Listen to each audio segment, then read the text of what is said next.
शहदादकोट में taxi car driver labour union पारां ड्राइवरनि खे एहसास किफ़ालत प्रोग्राम मां नज़रअंदाज करण ऐं लॉकडाउन दौरान राशन न मिलण ख़िलाफ़ मुज़ाहिरो करे धरणो हयो वियो।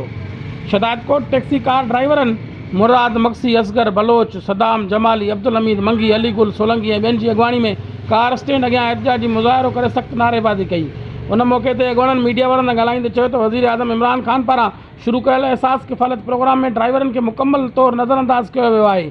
हिननि जो चवणु हो त लॉकडाउन दौरान हुकूमत पारां विरायल राशन में बि पिण ड्राइवरनि खे नज़रअंदाज कयो वियो आहे, जेका सरासर नाइंसाफ़ी आहे। हिननि वज़ीर आज़म पाकिस्तान इमरान ख़ान ऐं ॿियनि वसवारनि खां मुतालबो कंदे चयो त कोरोना वायरस सबबि लॻल लॉकडाउन में हिननि जो रोज़गार तमामु घणो मुतासिर थियो आहे। तंहिं करे एहसास किफ़ालत प्रोग्राम में शामिलु करे मुआशी मदद कई ऐं राशन फ़राहम करे ॾिनो वञे।